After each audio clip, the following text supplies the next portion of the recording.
जो संघर्ष से परिचित नहीं होता, इतिहास गवाह है वह कभी चर्चित नहीं होता। जो संघर्ष से परिचित नहीं होता, इतिहास गवाह है वह कभी चर्चित नहीं होता। हालात चाहे जैसे भी हो, धड़कने में नशा जीत की होनी चाहिए। हालात चाहे जैसे भी हो, धड़कने में नशा जीत की होनी चाहिए। सफलता अपने आप चलकर नहीं आती, हमें उसके तक पहुंचना पड़ता है। सफलता अपने आप चलकर नहीं आती, हमें उसके तक पहुंचना पड़ता है। और अपने माँ बाप का सर हमेशा गांव में ऊंचा रखना पड़ता है। उसको के लिए लगातार और कड़ी मेहनत करना पड़ता है। नमस्कार मित्रों, हमारे चैनल को सब्सक्राइब कर दीजिए, बेल आइकन दबा दीजिए मध्यकालीन भारत के वीडियो पाने के लिए। जो हम पढ़ाने जा रहे हैं, जो एक ही वीडियो में आपकी मध्यकालीन भारत खत्म हो जाएगी। आप लोग के लिए बहुत ही महत्वपूर्ण होगी, जो सभी एग्जामों में पूछी जाती है। यहाँ पे पहला देखिए, मध्यकालीन भारत, मेडाइवल पीरियड जिसको कहते हैं इन इंडिया। भारत पर अरब आक्रमण, टॉपिक है भारत पर अरब आक्रमण। देखिए यहाँ पर पहला टॉपिक, भारत पर मोहम्मद बिन कासिम ने 712 ईस्वी में पहला अरब आक्रमण किया था। यह आक्रमण दाहिर सिंध का राजा के शासनकाल में हुआ था। अब देखिए नेक्स्ट टॉपिक यहाँ पर, देखिए यहाँ पर भारत पर अरब आक्रमण का मुख्य उद्देश्य था धन लूटपाट का। यहाँ पर देखिए, इस आक्रमण की जानकारी चर्चनामा पुस्तक में मिलती है। अब देखिए यहाँ पर नेक्स्ट, भारत पर तुर्की आक्रमण। अब भारत पर तुर्की आक्रमण के बारे में बताने जा रहे हैं।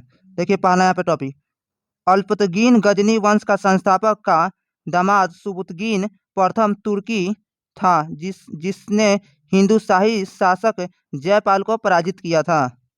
यहाँ पे देखिए नेक्स्ट टॉपिक, सुबुतगीन के पुत्र मोहम्मद गजनी ने भारत पर 17 बार 1000 से 1027 ईस्वी के बीच आक्रमण किया था। वह जाकर अंतिम बार जीता था यह। अब देखिए यहाँ पे नेक्स्ट टॉपिक, हमारे चैनल को सब्सक्राइब करिए। देखिए यहाँ पर, देखिए यहाँ पर गुजरात के बारे में, गुजरात के सोमनाथ मंदिर पर 1025 ईस्वी में किया था यह आक्रमण गजनी का सबसे महत्वपूर्ण आक्रमण था। भीम प्रथम उस समय गुजरात का शासक था। यह जो बहुत ही वीवीआई है। अब यहाँ पे नेक्स्ट टॉपिक कहता है कि मोहम्मद गजनी का आक्रमण। मोहम्मद गजनी का आक्रमण, यहाँ पे देखिए फर्स्ट, मोहम्मद गोरी ने 1175 ईस्वी में प्रथम आक्रमण सुल्तान पर किया और भारत पर तुर्की राज की स्थापना की। पर प्रश्न पूछता है कि भारत में तुर्की राज की आक्रमण कब हुई थी, तो 1175 ईस्वी में हुई थी, 1175 ईस्वी में की गई थी। और यहाँ पे नेक्स्ट टॉपिक देखिए, मोहम्मद गोरी ने 1191 ईस्वी में तराइन के प्रथम युद्ध में पृथ्वीराज चौहान को पराजित हो गया था। 1192 ईस्वी में तराइन के द्वितीय युद्ध पृथ्वीराज चौहान को पराजित किया था। प्रश्न पूछता है कि तराइन के प्रथम युद्ध कब हुई थी, तो 1191 ईस्वी में। और यहाँ पे दूसरा प्रश्न पूछता है कि तराइन के द्वितीय युद्ध कब हुई थी, तो 1192 ईस्वी में हुआ था। अब यहाँ पे नेक्स्ट टॉपिक देखिए, यहाँ पर नेक्स्ट, 1194 ईस्वी में चंदवार के युद्ध में उसके जयचंद्र को पराजित किया। गोरी के सिखों पर एक ओर कलमा तथा दूसरी ओर लक्ष्मी की आकृति अंकित थी। यहाँ पे प्रश्न पूछा जाता है कि चंद्रवार का युद्ध कब हुआ था, तो 1194 ईस्वी में चंद्रवार का युद्ध हुआ था। यह जो प्रश्न एग्जाम में बहुत बार पूछी गई है। अब यहाँ पे नेक्स्ट टॉपिक देखिए, अब यहाँ पे नेक्स्ट टॉपिक है सल्तनत काल, जिसमें बारे में बताया जाए गुलाम वंश के बारे में, जो 1206 ईस्वी से लेकर 1290 ईस्वी तक शासन किया था। अब देखिए यहाँ पे गुलाम वंश के बारे में कहने जा रहे हैं। गुलाम वंश की स्थापना 1206 ईस्वी में कुतुबुद्दीन ऐबक ने की थी। उसने लाहौर को अपनी राजधानी बनाया था। यहाँ पे प्रश्न पूछता है कि गुलाम वंश की स्थापना कब की गई थी, इसका उत्तर होगा 1206 ईस्वी में गुलाम वंश की स्थापना हुई थी। किस राजा ने की थी, तो कुतुबुद्दीन ऐबक ने। अब नेक्स्ट टॉपिक, ऐबक ने मालिन और यहाँ पे सिप सलाह की उपाधि धारण की थी। उसे लाख बक्सा भी कहा जाता है। ऐबक ने कुतुब मीनार की नींव रखवाई थी। देखिए 1210 ईस्वी में चैगान पोलो खेलते हुए उसकी मृत्यु हो गई थी। अब यहाँ पे प्रश्न पूछती है कि कुतुबुद्दीन ऐबक की मृत्यु कब हुई थी, तो इसका उत्तर हो जाएगा 1210 ईस्वी में, जो बहुत ही वीवीआई है। नेक्स्ट टॉपिक देखिए, यहाँ पे नेक्स्ट टॉपिक, कुतुबुद्दीन ऐबक ने एक सिप सलार बख्तियार खिलजी ने 13वीं शताब्दी में बंगाल के शासक लक्ष्मण सेन को पराजित किया था। यहाँ पे नेक्स्ट टॉपिक अब देखिए, दिल्ली सल्तनत का वास्तविक संस्थापक इल्तुतमिश था। उसने 1229 ईस्वी में बगदाद से अब बगदाद के अब्बासी खलीफा से मान्यता प्राप्त की थी। अब नेक्स्ट टॉपिक देखिए। इसके अपनी राजधानी लाहौर की जगह दिल्ली को बनाया तथा तुर्क ए चलगाही नामक संगठन की स्थापना की थी। अब नेक्स्ट टॉपिक अब पढ़ने जा रहे हैं। यहाँ पे देखिए नेक्स्ट टॉपिक इल्तुतमिश। इल्तुतमिश ने चांदी का टंका तथा तांबे का जीतल नामक सिक्का चलवाया चलवाया तथा न्याय की घटना लगवाया। साथ ही कुतुब मीनार का निर्माण पूरा करवाया था। कुतुब मीनार का निर्माण पूरा किसने करवाया था? इल्तुतमिश ने। यहाँ पे नेक्स्ट टॉपिक देखिए। खब्बारिज्म के शासक जलालुद्दीन मंगबरनी को अपने यहाँ शासन न देकर इल्तुतमिश ने अपनी सम्राट को चंगेज खां मंगोल आक्रमण से बचाया था। उसके बाद रजिया सुल्तान आई। रजिया सुल्तान 1240 ईस्वी में प्रथम मुस्लिम शासक बनी थी। यह प्रश्न पूछा था कि पहली मुस्लिम शासक कौन थी? तो रजिया सुल्तान। कब बनी थी? तो 1240 ईस्वी में। यहाँ पे देखिए नेक्स्ट टॉपिक। रजिया ने पर्दा प्रथा का त्याग कर पुरुषों की तरह चोंग काबा एवं कुलाह टोपी पहनना शुरू कर दिया। Next topic Razia. रजिया ने अल्तुनिया से विवाह किया था तथा जलालुद्दीन याकूत को अमीर ए आखुर अस्तबल का प्रमुख नियुक्त किया था। आगे नेक्स्ट टॉपिक। हमारे चैनल को सब्सक्राइब कर दे, बेल आइकन दबा दें लेटेस्ट वीडियो पाने के लिए। यहाँ पे नेक्स्ट टॉपिक रजिया सुल्तान के बारे में। 13 अक्टूबर 1240 को रजिया की हत्या डाकुओं को कैथल हरियाणा के पास कर दिया और रजिया के बाद 12 मसा शासक हुआ था। उसके न्याय एवं यहाँ पे गलती हो गई। उसने नियाबे मामलिकाता का पद सृजन किया तथा इख्तियारुद्दीन एतगीन को इस पद का नियुक्त किया था। यहाँ पे प्रश्न पूछते कि रजिया सुल्तान की मृत्यु कब हुई थी? तो 13 अक्टूबर 1240 में। किसके द्वारा? तो डाकुओं के द्वारा हत्या करवा दी गई थी। कहाँ हुई थी? कैथल हरियाणा में। यहाँ पे नेक्स्ट टॉपिक। नसरुद्दीन मोहम्मद ऐसा सुल्तान था जो टोपी सीकर अपना जीवन निर्वाह करता था। बलबन 1286 ईस्वी में गयासुद्दीन बलबन के नाम से सुल्तान बना। यह तुर्क ए चहगाली का सदस्य रहा था। यहाँ पे नेक्स्ट टॉपिक बलबन। देखिए यहाँ पे नेक्स्ट टॉपिक बलबन। बलबन ने जिले इलाही एवं नियाबते खुदाई की उपाधि धारण की तथा राज दरबार में सृजन एवं पैबोर की प्रथा शुरुआती की। अब यहाँ पे नेक्स्ट टॉपिक देखिए। बलबन ने लौ एवं रक्त की नीति का पालन किया। इसने पारसी त्योहारों और नवरोज को मानना आरंभ किया। बलबन ने दीवाने ए अर्ज की स्थापना की थी और इसके दरबार में अमीर खुसरो तथा अमीर हसन रहते थे। यहाँ पे गुलाम वंश का अंतिम शासक सुबुतगीन कैमूर्स था। गुलाम वंश का अंतिम शासक सुबुतगीन कैमूर्स था। अब यहाँ पे गुलाम वंश खत्म। अब नेक्स्ट टॉपिक यहाँ पे देखिए।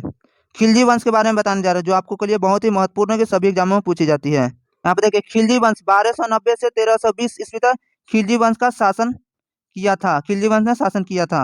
यहाँ पे देखिए जलालुद्दीन फिरोज खिलजी ने 1290 ईस्वी में खिलजी वंश की स्थापना की तथा फिलोखरी ने अपनी राजधानी बनाया।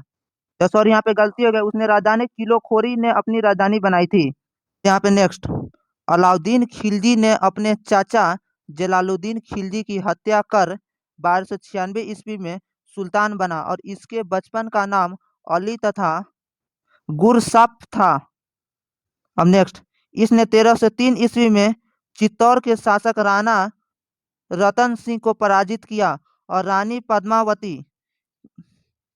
पद्मावती को जौहर की कथा यहीं से जुड़ी हुई है। अब यहाँ पे नेक्स्ट टॉपिक।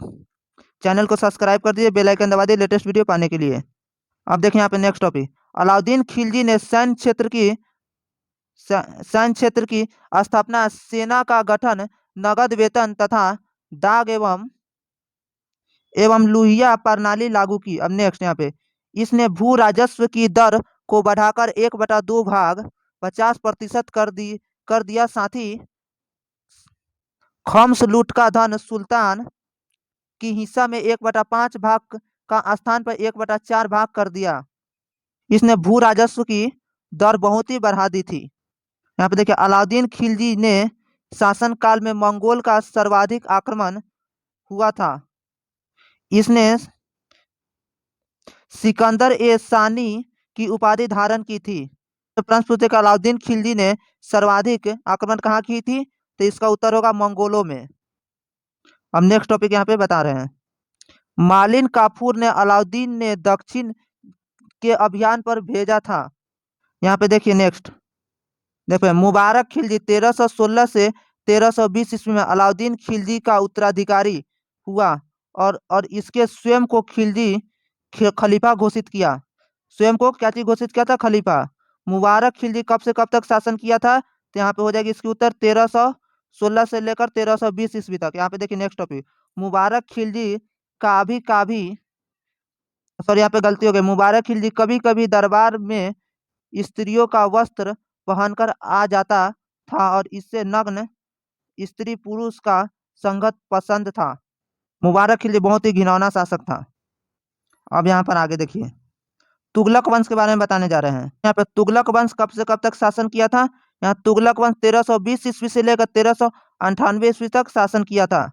यहाँ पे देखिए गयासुद्दीन तुगलक 1320 ईस्वी ने गयासुद्दीन तुगलक की स्थापना की थी। तुगलक वंश की स्थापना की थी 1320 ईस्वी में की थी। वह प्रथम सुल्तान था जिसने डाक व्यवस्था शुरू की थी। देखिए तुगलक वंश के संस्थापक कौन था? तो यहाँ पे हो जाएगी गयासुद्दीन तुगलक। कब से कब तक शासन किया था? 1320 से लेकर 25 तक। डाक व्यवस्था की भारत में शुरुआत सबसे पहले किसने की थी? तो गयासुद्दीन तुगलक हो जाएगी। अब यहाँ पे नेक्स्ट पर देखिए अब यहाँ पे नेक्स्ट टॉपिक बंगाल अभियान से लौटते समय 1325 ईस्वी में गयासुद्दीन तुगलक की मृत्यु जूना खां द्वारा निर्मित लकड़ी की महल से दबाकर कर दी गई थी। गयासुद्दीन तुगलक की मृत्यु कब हुई थी? इसकी उत्तर हो जाएगी 1325 ईस्वी में। किस तरह हुई थी? रास्ते में लौटते समय लकड़ी के महल बनवाई गई थी, उसको ध्वस्त करवा के उसकी मृत्यु करवा दी गई थी। देखिए यहाँ पर बहुत ही महत्वपूर्ण है। निजामुद्दीन औलिया ने इससे कहा था कि हनूज दिल्ली दूर अस्त, इसका अर्थ होती है दिल्ली अभी दूर है। यहाँ पे नेक्स्ट लहरों से डर के नौका पार नहीं होती, कोशिश करने वाले कभी हार नहीं होती। यहाँ पे नेक्स्ट टॉपिक देखिए जूना खां मोहम्मद बिन तुगलक 1325 से लेकर 51 ईस्वी तक के नाम से सुल्तान बना था। दिल्ली के सुल्तानों में वह सर्वाधिक शिक्षित और विद्वान एवं योग्य था। सबसे शिक्षित कौन शासक था? तो मोहम्मद बिन तुगलक ने।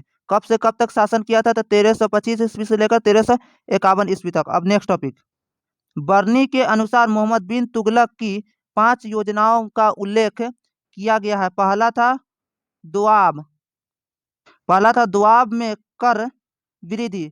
सेकेंड टॉपिक था राजधानी परिवर्तन। यहाँ पे थर्ड टॉपिक था सांकेतिक मुद्रा प्रचलन। यहाँ पे चौथा था खुरासान अभियान। पांचवा था कराचिल अभियान। से बता रहे हैं इसकी कौन कौन 5 योजनाओं थी? दुआब में कर वृद्धि, राजधानी परिवर्तन तीसरा था, यहाँ पे सांकेतिक मुद्रा का प्रचलन चौथा था, खुरासान अभियान पांचवा था, कराचिल अभियान। यही 5 को इनकी महत्वपूर्ण थी। यहाँ पे इबन बटूटा मोरक्को यात्री रेहला नामक पुस्तक में मोहम्मद बिन तुगलक के समय की घटनाओं का वर्णन किया है। अब यहाँ पे आगे नेक्स्ट टॉपिक यहाँ पे देखिए मोहम्मद बिन तुगलक की मृत्यु 20 मार्च 1351 ईस्वी को सिंध जाते समय यट्ठा के किनारे गोडाल में हो गई थी। इसने दोआब में भूमि कर के रूप में 50% का वसूला। देखिए यहाँ पर मोहम्मद बिन तुगलक की मृत्यु कब हुई थी? 20 मार्च 1351 ईस्वी को। यहाँ पे पूछते हैं कि दोआब में भूमि कर के कारण वह कितनी वसूल की थी? तो 50% का वसूल किया था। यहाँ पे आगे नेक्स्ट टॉपिक बताने रहे हैं। इसकी मृत्यु पर बदायूनी ने लिखा कि अंततः प्रजा को राजा से और राजा को प्रजा से मुक्ति मिल गई। यह बहुत ही अच्छी बात लिखी थी। आप नेक्स्ट देखिए मोहम्मद बिन तुगलक की मृत्यु के बाद फिरोज तुगलक ने 1351 से 88 ईस्वी में सुल्तान बना और इसने 2 बार, पहला यट्ठा दूसरा दिल्ली अपना राज अभिषेक करवाया था। इसकी राज अभिषेक कितनी बार हुई थी मोहम्मद बिन तुगलक की? तो 2 बार की गई थी राजाभिषेक। कहाँ किया गया था? तो याठा में, दूसरा दिल्ली में किया गया था। यहाँ पे नेक्स्ट टॉपिक, राजवा फिरोज तुगलक ने राजस्व व्यवस्था के अंतर्गत 24 24 कष्टदायक करों को समाप्त करने के समाप्त करके खजार लगान, सूक्ष्म युद्ध में लूट, कमाल, जजिया तथा जकात कर के नाम में लागू किया था। यहाँ पे नेक्स्ट टॉपिक जो आपको के लिए बहुत ही महत्वपूर्ण होगी। यहाँ पे नेक्स्ट टॉपिक देखिए, फिरोज ने 5 बड़ी नहर का निर्माण करवाया था तथा ब्राह्मणों से जजिया कर वसूल किया। कितने नहरों की स्थापना करवाया था उसने? तो 5 नहरों की स्थापना करवाया था। नेक्स्ट यहाँ पे देखिए, इसके शासन काल में दासों की संख्या सर्वाधिक लगभग 18 लाख था 18 लाख थी, और दासों की देखभाल के लिए दीवाने ए बंदगान की स्थापना की गई। यहाँ पे नेक्स्ट टॉपिक देखिए, फिरोज तुगलक ने चांदी व तांबे के मिश्रण से निर्मित अर्धा आराधा एवं विख नामक भारी सिक्का चलाया। नेक्स्ट टॉपिक देखिए, तुगलक वंश। आप देखिए, तुगलक वंश का अंतिम शासक नसरुद्दीन मोहम्मद तुगलक था। इसके शासन काल में तैमूरलंग 1398 ईस्वी में दिल्ली पर आक्रमण किया था। अब यहाँ पे पूछता है दिल्ली पर आक्रमण तैमूरलंग किसने किया था? तो इसका उत्तर हो जाएगी 1398 ईस्वी में तैमूरलंग दिल्ली पर आक्रमण किया था। तुगलक वंश का अंतिम शासक कौन था? तो नसरुद्दीन मोहम्मद तुगलक। यहाँ पे आगे देखिए नेक्स्ट टॉपिक यहाँ पे देखिए, नेक्स्ट टॉपिक देखिए, सैयद वंश के बारे में। 1414 ईस्वी से लेकर 1491 ईस्वी तक इस वंश था। देखिए यहाँ पे पहला टॉपिक, खिलजी खान ने 1414 ईस्वी में सैयद वंश की स्थापना की। उसने रैयत एवं आला की उपाधि धारण की। यह तैमूर की सेनापति था। यहाँ पे प्रश्न पूछती है कि सैयद वंश की स्थापना कब की गई थी? तो उत्तर हो जाएगी 1414 ईस्वी में। किसने की थी? तो खिज्र खान ने। नेक्स्ट टॉपिक देखिए, खिज्र खां की मृत्यु 1421 ईस्वी के बाद उसका पुत्र मुबारक खां शाह की उपाधि के साथ सुल्तान बना।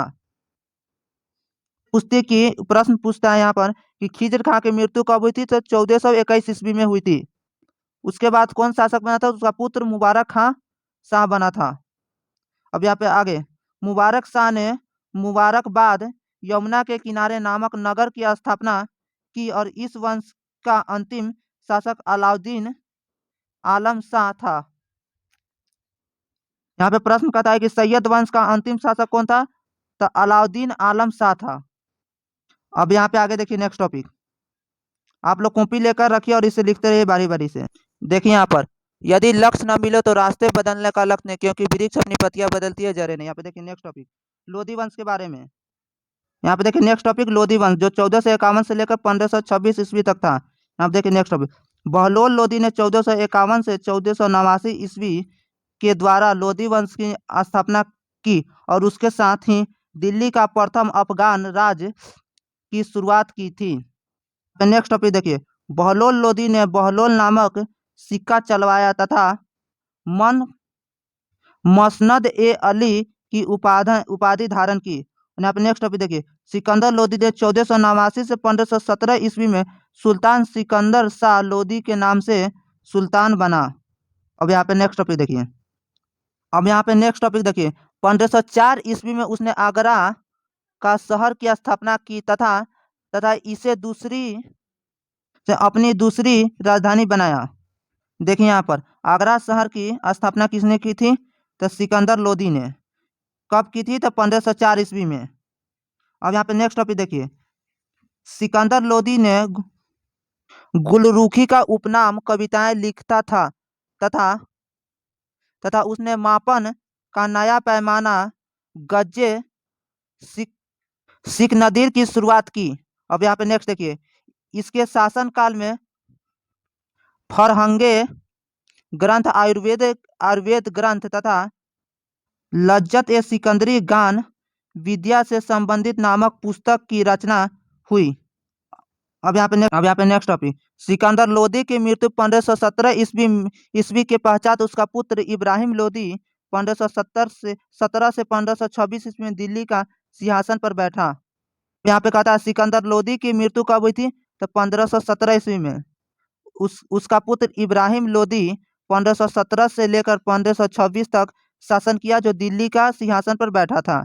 अब यहाँ पे नेक्स्ट देखिए, इब्राहिम लोदी। इब्राहिम लोदी एवं राणा संगा के मध्य 1517 से लेकर 18 ईस्वी तक घटो घटोली का युद्ध हुआ। इस युद्ध में इब्राहिम लोदी पराजित हो गया। घटोली के युद्ध में किसने पराजित हो गया, तो इब्राहिम लोदी ने पराजित हो गया। कब से कब तक युद्ध चला था, तो 1517 से लेकर 1518 ईस्वी तक। अब यहाँ पे आती है जो बहुत ही महत्वपूर्ण है, ये एग्जाम में पूछी जाती है, VVI है। देखिए यहाँ पर पानीपत का प्रथम युद्ध 1526 ईस्वी में बाबर ने इब्राहिम लोदी को पराजित कर मुगल वंश की नींव डाली थी। पानीपत का प्रथम युद्ध कब हुआ था, तो इसका उत्तर हो जाएगा 1526 ईस्वी में। किसके किसके बीच, तो बाबर और इब्राहिम लोदी के बीच हुई थी। उसके बाद किस वंश की स्थापना हुई थी, तो मुगल वंश की स्थापना की गई थी। अब यहाँ पे आगे पढ़ते हैं, आगे आगे भक्ति आंदोलन के बारे में बताने जा रहे हैं। सॉरी, वहां पे हम गलत टॉपिक पे चले गए थे, अब आगे बताने जा रहे हैं मुगल साम्राज्य के बारे में। देखिए मुगल वंश के बारे में जो बताया जाए, जो मुगल साम्राज्य है। देखिए बाबर बाबर 1526 से लेकर 1530 ईस्वी तक शासन किया था। यहाँ पहला देखिए, बाबर का जन्म फरगाना के शासक अमर शेख मिर्जा के घर 14 फरवरी 1488 ईस्वी को हुआ था। वह पिता की ओर से तैमूर के पांचवा तथा माता की ओर से चंगेज खां का 14वां वंशज था। देखिए यहाँ पर 8 जून 1494 में बाबर शासक बना था। उसने 1507 ईस्वी में पदशाह की उपाधि धारण की थी। और यहाँ पे नेक्स्ट देखिए, यहाँ पे नेक्स्ट, बाबर ने जब 1494 में फरगान राज्य की उत्तराधिकार प्राप्त किया, तब उसकी आयु 12 वर्ष की थी। बाबर कब गद्दी पे बैठा था, तब 12 वर्ष की आयु में बैठा था। कब बैठा था, 1494 ईस्वी में। और यहाँ पे नेक्स्ट देखिए, पंजाब का गवर्नर दौलत खां लोदी ने बाबर को भारत पर आक्रमण करने के लिए आमंत्रित किया था, तथा बाबर द्वारा भारत पर किया गया प्रथम अभियान 1519 ईस्वी में यूसुफ जाई जाति के विष से था। यहाँ पे नेक्स्ट देखिए, बाबर ने पानीपत का प्रथम युद्ध 1526 ईस्वी में इब्राहिम लोदी को पराजित कर भारत में मुगल वंश की स्थापना की। इस युद्ध में बाबर ने तुगलकामा पद्धति पद्धति का प्रयोग किया था। यहाँ पे नेक्स्ट टॉपिक देखिए, खनवा के युद्ध के बारे में। खनवा के युद्ध 1526 ईस्वी में बाबर ने राणा संगा को पराजित कर गाजी की उपाधि ली। इस युद्ध को उसने जेहाद कहा था। चंदेरी के युद्ध 1528 ईस्वी में बाबर और मेदेरी राय को पराजित किया। खनवा के युद्ध कब हुआ था, तो 1526 ईस्वी में। चंदेरी का युद्ध कब हुआ था, तो 1528 ईस्वी में। अब यहाँ पे नेक्स्ट टॉपिक देखिए, घाघरा के युद्ध 1529 ईस्वी में बाबर ने अफगान शासक मोहम्मद लोदी को पराजित किया था। अब यहाँ पे प्रश्न पूछता है कि घाघरा का युद्ध कब हुआ था, तो 1529 में, जो VVI है। अब यहाँ पे नेक्स्ट टॉपिक देखिए, बाबर ने तुर्की भाषा में अपनी आत्मकथा तुजुके ए बाबरी की रचना की थी। इसको इसको इसको मुंबईयान नामक पद शैली का जन्मदाता माना जाता है। अब यहाँ पर नेक्स्ट टॉपिक बाबर की मृत्यु के बारे में। अब यहाँ पे देखिए, बाबर की मृत्यु 26 दिसंबर 1530 ईस्वी को आगरा में हुई थी। इसके शव को आरामबाग में दफनाया गया और बाद में उसे काबुल में दफनाया गया। तो प्रश्न पूछते कि बाबर की मृत्यु कब हुई थी, तो 26 दिसंबर 1530 ईस्वी को। कहाँ हुई थी, आगरा में हुई थी। अब आगे नेक्स्ट टॉपिक पर बताते हैं। अब यहाँ पे बाबर खत्म हो गई, अब हुमायूं के बारे में बताने जा रहे हैं, जो 1530 ईस्वी से 1540 ईस्वी तक था और 1555 से 1556 ईस्वी तक शासन किया था हुमायूं ने। यहाँ पे देखो हुमायूं के बारे में बताने जा रहे हैं। हुमायूं बाबर का पुत्र था, जो 29 दिसंबर 1530 ईस्वी को 23 वर्ष की आयु में आगरा का बादशाह बना। हुमायूं कब कब बना था राजा, तो 29 दिसंबर 1530 ईस्वी को। कितने वर्ष की आयु में, तो 23 वर्ष की। कहाँ का था, आगरा का। अब नेक्स्ट टॉपिक देखिए, हुमायूं ने राज अभिषेक के बाद अपना राज अपने 3 भाइयों, देखिए कमरान, अस्करी और हिंदाल में बंटवा दिया, जो राजनीतिक दृष्टि से उसकी सबसे बड़ी भूल थी। अब यहाँ पे नेक्स्ट टॉपिक देखिए, यहाँ पे नेक्स्ट, हुमायूं ने 1533 ईस्वी में दिल्ली के में दीनपना नगर की स्थापना की। वह ज्योतिष विश्वास करता था। ज्योतिष में विश्वास करता था। सप्ताह सप्ताह में 7 दिनों में सात विभिन्न रंगों का कपड़े पहनता था। प्रश्न पूछते कि दीनपना नगर की स्थापना कब की गई थी? तो यहाँ पे 1533 ईस्वी में की गई थी। यहाँ पे नेक्स्ट टॉपिक देखिए, हुमायूं के शासन काल के दो चरणों में प्रथम 1530 से लेकर 1540 ईस्वी तथा द्वितीय 1555 से लेकर 1556 ईस्वी में बांटा गया था। अब यहाँ पे नेक्स्ट टॉपिक देखिए,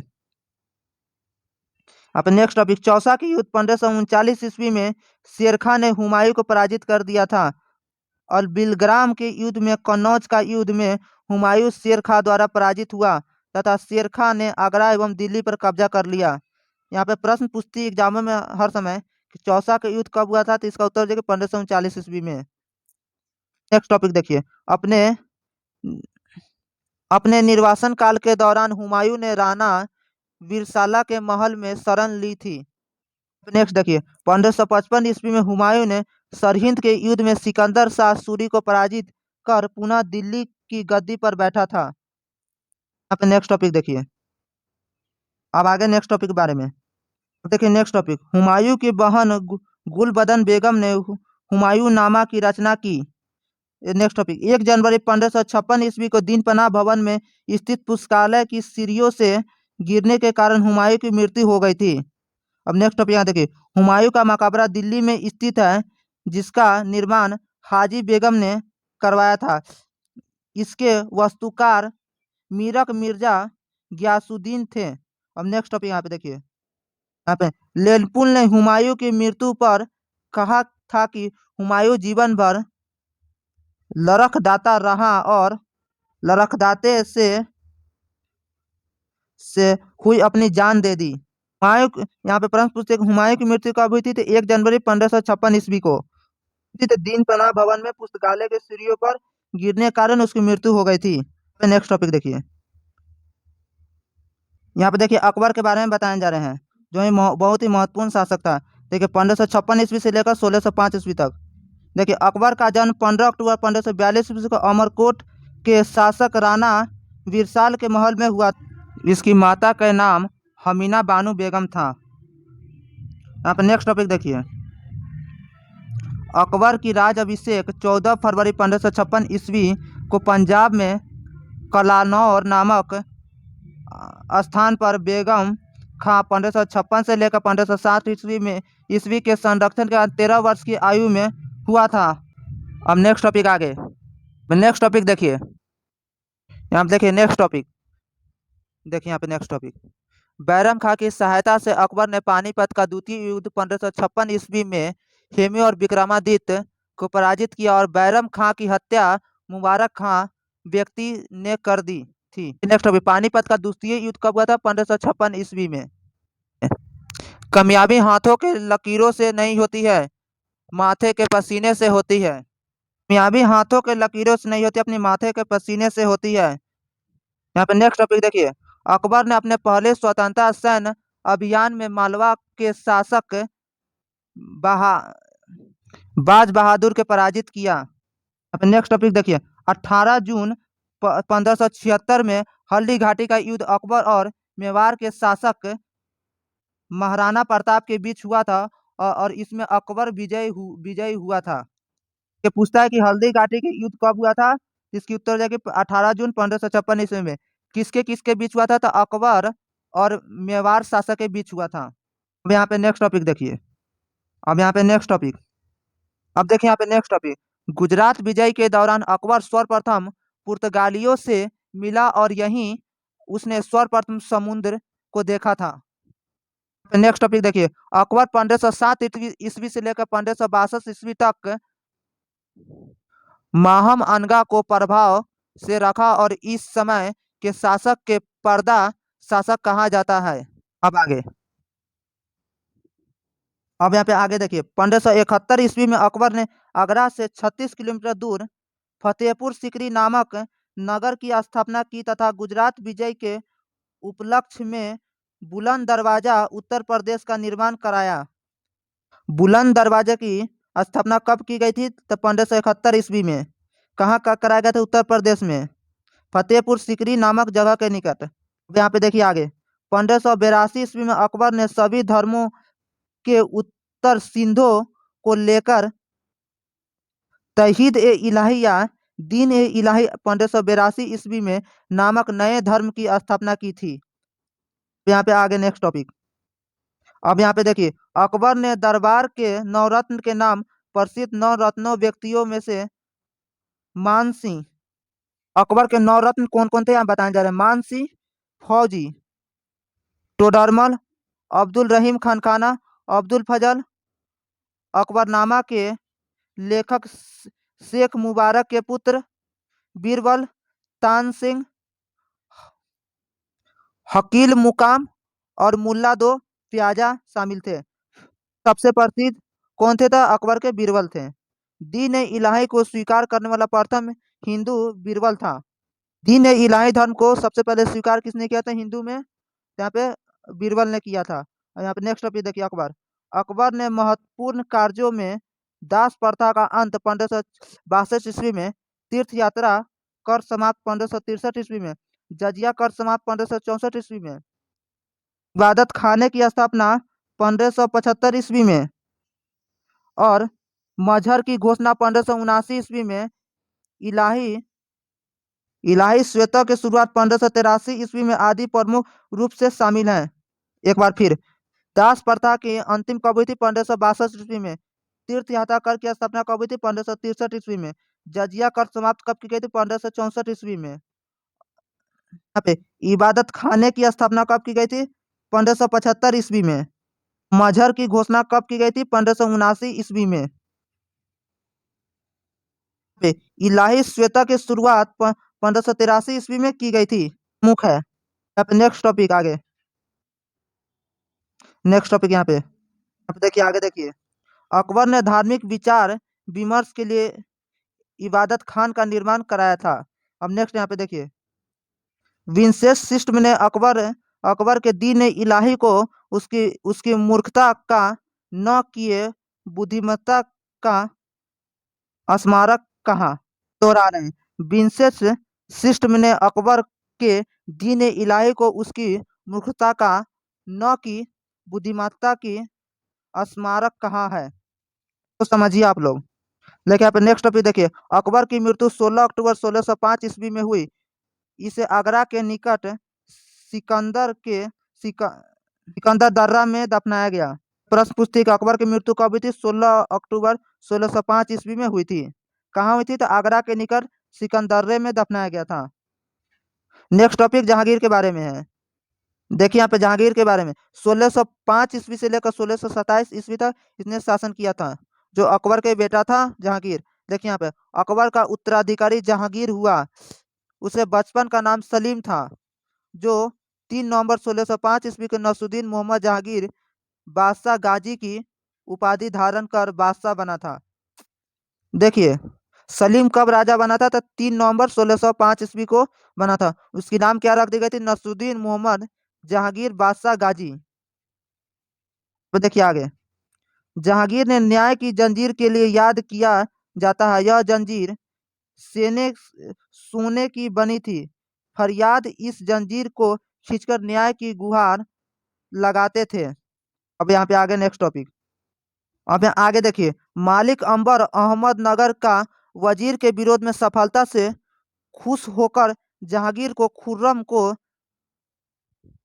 शाहजहां की उपाधि प्रदान की थी। यहाँ पे नेक्स्ट देखिए, जहांगीर के काल में कंधार 1622 ईस्वी में मुगलों के हाथ से निकलकर शाह अंबार के हाथों चला गया। यहाँ पे नेक्स्ट टॉपिक देखिए, जहांगीर ने फारसी भाषा में अपनी आत्मकथा तुजुके ए जहांगीरी की रचना की। जहांगीर के काल में कंधार 1662 ईस्वी में उसके हाथ से चली गई थी। अब देखिए यहाँ पे नेक्स्ट टॉपिक देखिए, नेक्स्ट टॉपिक, इसके शासन काल में captain Hawkins, sir Thomas Roe, William Fritz एवं एडवर्ड टॉरी यूरोपीय सभी भारत आए थे। जहांगीर ने हॉकिंस को 400 का मनसब दिया था। अब यहाँ पे आगे देखिए, 1627 ईस्वी में जहांगीर की मृत्यु हो गई। इसके इसके मकबरे का निर्माण नूरजहां ने लाहौर के निकट शाहदर्रा में करवाया था। प्रश्न पूछते हैं कि जहांगीर की मृत्यु कब हुई थी, तो 1627 ईस्वी में हुई थी। यहाँ पे आगे, अब यहाँ पे नेक्स्ट टॉपिक है शाहजहां, जो 1627 ईस्वी से 1658 ईस्वी तक। देखिए शाहजहां के बारे में। शाहजहां का जन्म 5 जनवरी 1552 ईस्वी को जोधपुर के शासक उदय सिंह की पुत्री जगत गोसाई के गर्भ से हुआ था। इसके बचपन का नाम खुर्रम था। देखिए जहांगीर का जन्म कब हुआ था? शाहजहां का जन्म 5 जनवरी 1592 ईस्वी को। देखिए अब नेक्स्ट, इसका विवाह नूरजहां के भाई आसफ खां की पुत्री, देखिए यहाँ पे, अजुम नंद बानो बेगम से हुआ था, जो जो मुमताज महल से प्रसिद्ध थी, मुमताज महल के नाम से प्रसिद्ध हुई थी। आगे यहाँ पे देखिए, शाहजहां ने मुमताज मलिका ए जमानी की उपाधि प्रदान की तथा उसकी याद में आगरा में ताजमहल का निर्माण करवाया। ताजमहल का मुख्य वास्तुकार उस्ताद अहमद लाहौरी था।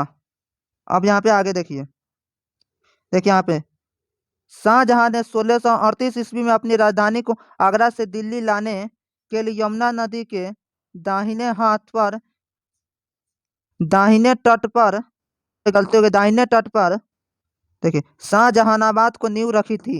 शाहजहां ने अपनी राजधानी आगरा से दिल्ली कब लाई थी? इसका उत्तर देखिए 1638 ईस्वी में। सब्सक्राइब। अब आगे, यहाँ पे आगे, मयूर शासन का निर्माण शाहजहां ने करवाया था। इसका मुख्य कलाकार बादल खां था। अब यहाँ पे आगे, शाहजहां के पुत्र दारा शिकोह ने सर ए अकबर के नाम से उपनिषदों का फारसी अनुवाद कराया था। शाहजहां के पुत्र के बीच उत्तराधिकार का युद्ध 1657 ईस्वी में शुरू हुआ था। इस युद्ध में औरंगजेब की जीत हुई थी। औरंगजेब सबसे शक्तिशाली था, इसलिए जीत हुई थी। शाहजहां के पुत्रों के उत्तराधिकारी युद्ध कब हुआ था? तो इसकी उत्तर हो जाएगी 1657 ईस्वी में, जो बहुत ही वीवीआई है। अब यहाँ पे आगे देखें, यहाँ पे आगे, औरंगजेब ने 18 जून 1658 में अपने पिता शाहजहां को बंदी बनाकर आगरे के किले में कैद किया। और आगे 8 वर्ष कैद के रहने के बाद 1666 ईस्वी में शाहजहां की मृत्यु हो गई। वो अपने पिता को कितने वर्ष तक कैद रखा था? 8 वर्ष तक। शाहजहां की मृत्यु कब हुई थी? तो 1666 ईस्वी में। अब यहाँ पे आगे देखिए औरंगजेब के बारे में। अब यहाँ पे नेक्स्ट टॉपिक है औरंगजेब के बारे में, जो 1658 ईस्वी से लेकर 1760 ईस्वी तक शासन किया था। यहाँ पे देखिए, औरंगजेब का जन्म 3 नवंबर 1618 ईस्वी में उज्जैन के दोहद नामक स्थान पर हुआ था। बादशाह बनने से पहले वह दक्कन का गवर्नर था। अब यहाँ पे नेक्स्ट, औरंगजेब 1658 ईस्वी में आलमगीर के नाम से सिंहासन पर बैठा और उसने 2 बार अपनी राज अभिषेक करवाया था। इसके इस इसे जिंदा पीर भी कहा जाता है। देखिए यहाँ पर, जिंदा पीर किसे कहा जाता है? तो औरंगजेब को। यह बहुत ही महत्वपूर्ण है। अब यहाँ पे आगे देखिए, यहाँ पे आगे देखिए, औरंगजेब ने झरोखा दर्शन और नौरोज मानने पर रोक लगा दी और इसने 1669 ईस्वी में जजिया कर पुनः लागू करवाया और तंबाकू के प्रयोग का निषेध किया। देखिए यहाँ पे देखिए, जजिया कर दोबारा लागू कब हुआ था? तो 1679 ईस्वी में। किसने करवाया था? तो औरंगजेब ने। तंबाकू का प्रयोग किसने रोक लगाया था? तो औरंगजेब ने। अब आगे, औरंगजेब ने दिल्ली में सिखों के 9वें गुरु तेग बहादुर की हत्या करवा दी थी। यहाँ पे गुरु तेग बहादुर की मृत्यु किसने करवाई थी? इसका उत्तर हो जाएगी औरंगजेब ने। अब यहाँ पे आगे, जय सिंह औरंगजेब का सेनापति एवं शिवाजी के बीच 22 जून 1665 को पुरंदर की संधि हुई थी। अब यहाँ पे आगे देखिए, हमारे चैनल को सब्सक्राइब कर दीजिए, बेल आइकन दबा दीजिए इसी तरह का महत्वपूर्ण पाने के लिए। देखिए यहाँ पे आगे, औरंगजेब ने 1669 ईस्वी को बीबी का मकबरा का निर्माण औरंगाबाद महाराष्ट्र तथा मक्का मस्जिद का निर्माण हैदराबाद में करवाया था। यहाँ पे प्रश्न उठते कि बीबी का मकबरा कब कब निर्माण कराया गया था? तो 1679 ईस्वी में। यहाँ पूछता है कि मक्का का मस्जिद कहाँ है, तो हैदराबाद में। अब यहाँ पे आगे देखिए 1686 ईस्वी में बीजापुर एवं 1679 ईस्वी में गोलकुंडा को औरंगजेब ने मुगल साम्राज्य का मुगल साम्राज्य में मिला लिया और इसके समय सूबों की संख्या 20 थी। आगे देखिए औरंगजेब के समय में जाट विद्रोह गोकुल एवं राजा राम के नेतृत्व में 1679 ईस्वी में, सतनामी विद्रोह 1672 ईस्वी में, सिख विद्रोह 1675 ईस्वी में एवं राजपूत विद्रोह 1679 ईस्वी में हुई थी। देखिए यहाँ पे जो है आप लोग के लिए बहुत ही महत्वपूर्ण है। देखिए बीवीआई है। देखिए यहाँ पे गोकुल एवं राजा राम के नेतृत्व में 1669 में ईस्वी में लड़ाई हुई थी, 1679 ईस्वी में। अब आगे देखिए सतनाम विद्रोह कब हुई थी, 1672 ईस्वी में। सिख विद्रोह 1675 ईस्वी में हुई थी एवं राजपूत विद्रोह 1675 ईस्वी में हुई थी। अब यहाँ पे आगे देखिए नेक्स्ट टॉपिक यहाँ पे देखिए, यहाँ पे आगे देखिए औरंगजेब की मृत्यु 1707 ईस्वी में हुई। इसे दौलताबाद में स्थिर फकीर बुरहानुद्दीन के कब्र में आहोतो अहाते में दफनाया गया था। औरंगजेब की मृत्यु कब हुई थी, 1707 ईस्वी में। देखिए यहाँ पर आप लोग के लिए बहुत ही महत्वपूर्ण बात करने जा रहे हैं। आज की मेहनत तुम्हें कल पहचान देगी, आज की मेहनत तुम्हें कल पहचान देगी। हर वे लंबी रात जो तूने मेहनत कर गुजारी है, हर वे लंबी रात रात जो तूने मेहनत कर गुजारी है, वो वो तुझे उसका इनाम देगी। आप लोग लगातार मेहनत करते रहिए और एग्जाम को आगे पार करते रहिए। पेपर के खोपड़ी में छेद तो निश्चित है। अब यहाँ पे आगे चलिए। अब देखिए यहाँ पे उत्तराकालीन मुगल सम्राट के बारे में बताने जा रहा है। देखिए यहाँ पे शासक कार्यकाल और विशेष तथ्य। देखिए बहादुर शाह प्रथम प्रथम कब से कब तक शासन किया था, 1707 से लेकर 1712 ईस्वी तक। विशेष तत्व इसे शाहे बेखबर भी कहा जाता है। यह गुरु गोविंद सिंह का समकालीन था। यहाँ पे आगे जहादार शाह के बारे में 1712 ईस्वी से लेकर 1713 ईस्वी तक शासन किया था जहादार शाह ने। देखिए इसे लंपट मूर्ख भी कहा जाता है। इसने सवाई राजा मा, मानसिंह को मिर्जा को उपाधि दी थी। अब यहाँ पे आगे बताया जा रहा है फर्रुखसियर के बारे में। देखिए यहाँ पे फर्रुखसियर 1713 ईस्वी से लेकर 1719 ईस्वी तक। इसे घृणित कायर भी कहा जाता है। इसने इसने जजिया या तथा तीर्थ यात्रा कर समाप्त कर दिया था। इसने जजिया कर और तीर्थ यात्रा कर समाप्त कर दिया था। अब मोहम्मद शाह के बारे में, जो 1707 ईस्वी से लेकर 1749 ईस्वी तक शासन किया था। गलती हो गई, 1717 से लेकर 1748 तक इसने शासन किया था, ईस्वी तक शासन किया था। देखिए यहाँ पे आगे इसे रंगीला बादशाह भी कहा जाता है। इसके काल में नादिर शाह 1739 ईस्वी का भारत पर आक्रमण किया था। यहाँ पे आगे देखिए अहमद शाह के बारे में बताएंगे। देखिए यहाँ पे अहमद शाह जो 1748 ईस्वी से लेकर 1754 ईस्वी तक शासन किया था। इसके शासन काल में अहमद शाह अब्दाली 1748 ईस्वी ने भारत पर आक्रमण किया और इसने विला ए आलिम की उपाधि धारण की थी। अब देखिए आलम शाह आलमगीर द्वितीय के बारे में बताने जा रहे हैं, जो 1754 से लेकर 1559 ईस्वी तक शासन किया था। यह अपनी वजीर देखिए इमादुल मुस्क का कठपुतली शासक था।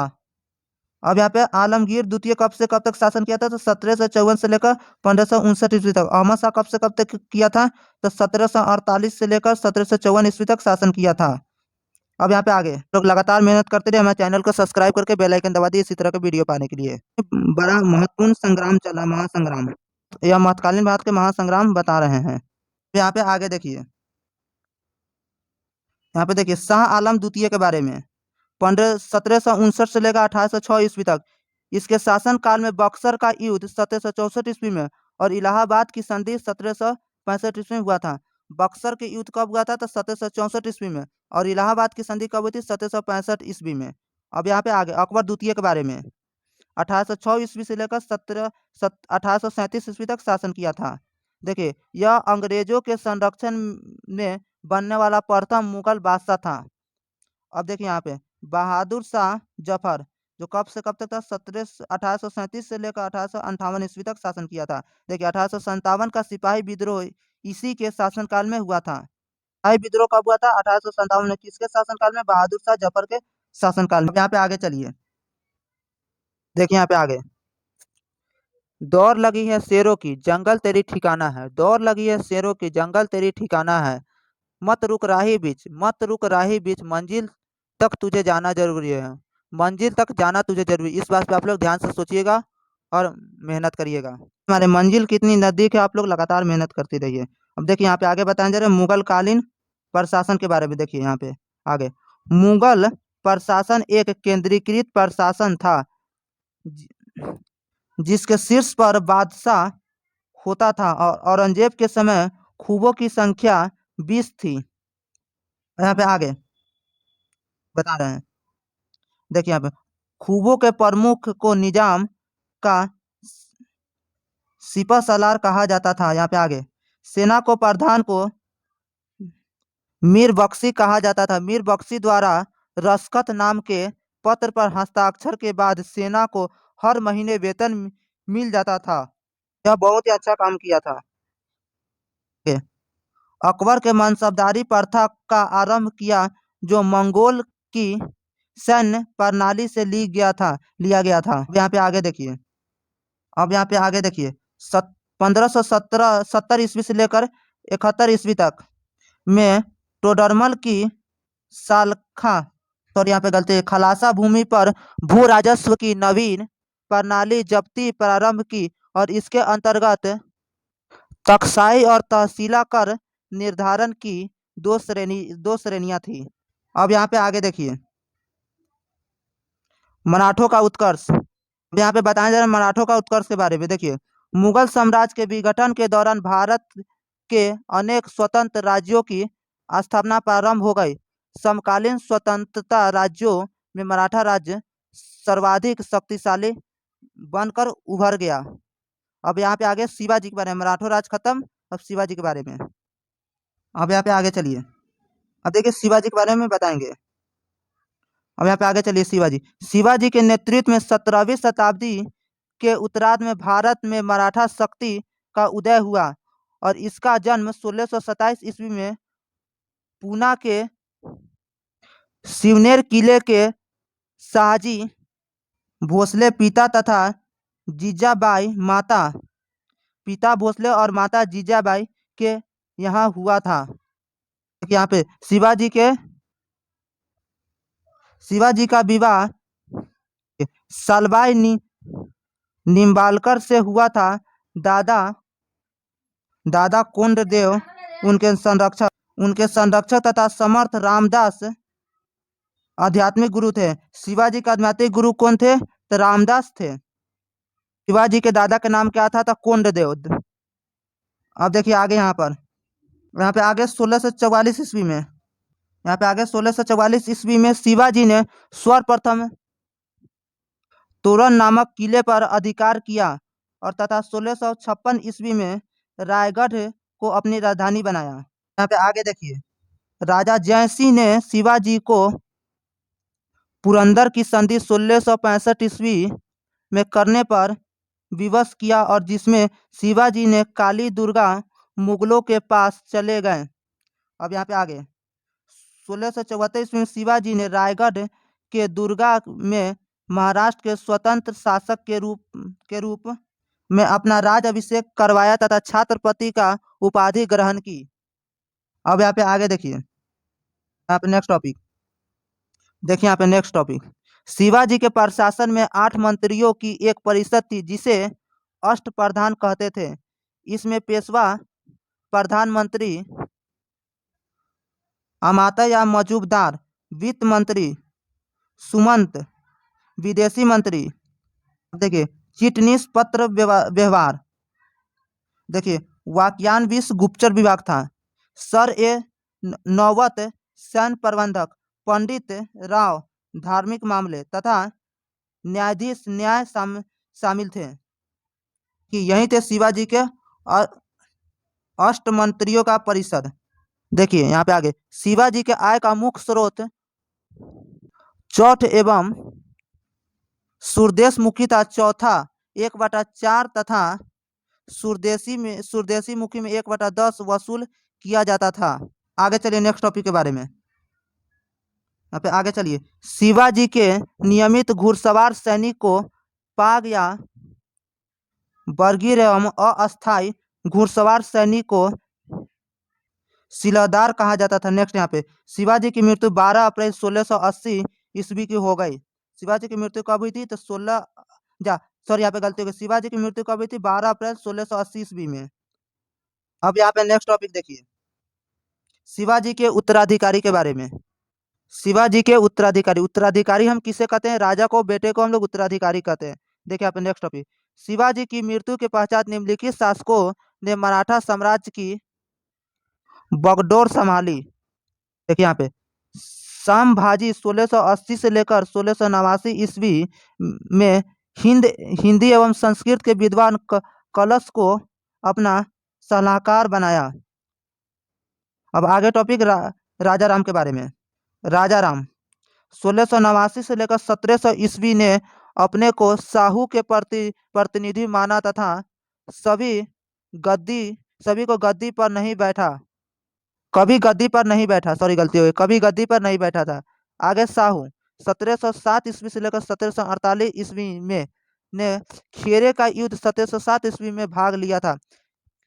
खेरे का युद्ध कब हुआ था? 1707 ईस्वी में हुआ था। अब आगे चलिए नेक्स्ट टॉपिक के बारे में। पेशवा के, देखिए यहाँ पे नेक्स्ट टॉपिक है पेशवा के अनंत मराठा साम्राज्य। यहाँ पे देखिए पहला, देखिए यहाँ पे बालाजी विश्वनाथ 1720 ईस्वी ने मराठों और मुगलों के बीच अस्थायी समझौता की व्यवस्था की।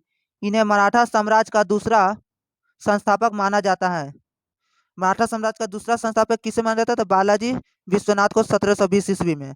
अब देखिए यहाँ पे बाजीराव प्रथम 1720 से लेकर 1740 ईस्वी में उत्तर की ओर आक्रमण करने वाला प्रथम पेशवा था। यहाँ पे आगे चलिए यहाँ पे देखिए आगे बालाजी बाजीराव 1740 ईस्वी से लेकर 1761 ईस्वी तक के काल में संगोली की संधि में 1705 ईस्वी में हुई थी। यहाँ पे आगे माधवराव, तो आगे यहाँ पे 1761 ईस्वी से लेकर 1772 ईस्वी ने पानीपत के तृतीय युद्ध में भाग लिया था।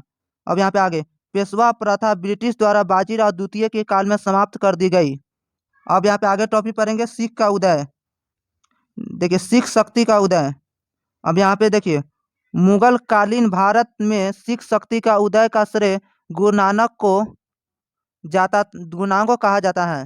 देखिए यहाँ पे इस धर्म के अनुयायियों को सिख कहा जाता है। इस धर्म के अंतर्गत निम्नलिखित में से 10 गुरु हैं। सिख के गुरु कितने थे? तो 10 गुरु थे। आगे चलिए देखिए यहाँ पे सिख के 10 गुरु कौन थे? गुरु कार्यकाल विशेष तत्व के बारे में बताया जा रहा है। गुरु नानक के बारे में देखिए, गुरु नानक 1469 से लेकर 1539 ईस्वी तक थे।